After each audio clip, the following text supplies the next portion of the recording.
পুরুষের জীবনের অনেকটা সময়ই চলে যায় এটা রিয়েলাইজ করতে যে সে সম্পূর্ণভাবেই অপ্রাসঙ্গিক, মানে নিষ্প্রয়োজন।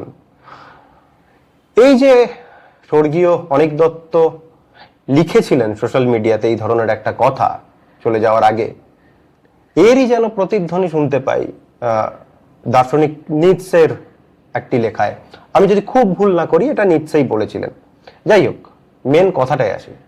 কারুর বাবা না থাকার কষ্ট কতটা সেটা যার বাবা নেই সেই বোঝে।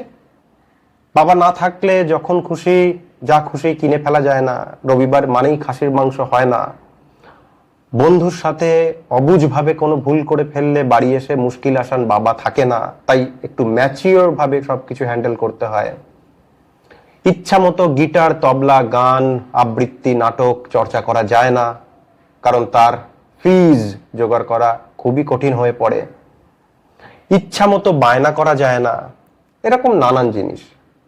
এইগুলো শুনলে আমাদের মধ্যে বেশ একটা মনে হয় যে হ্যাঁ, খুব আমরা ইমোশনালি ভাবছি, বাবাকে নিয়ে ভাবছি।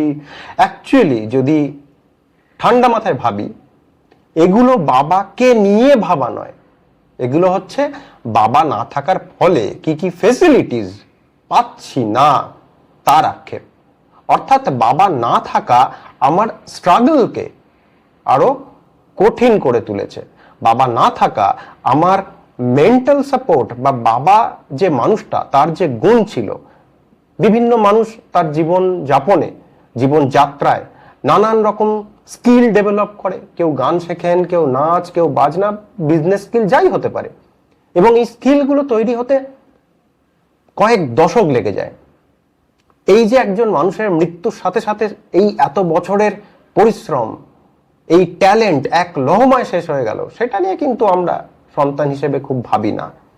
আমরা ভাবি তিনি না থাকায় আমাদের কি স্ট্রাগলটা হচ্ছে বা ক্ষতি হচ্ছে। অ্যাকচুয়ালি আমরা প্রত্যেকেই নিজেকে ভালোবাসি।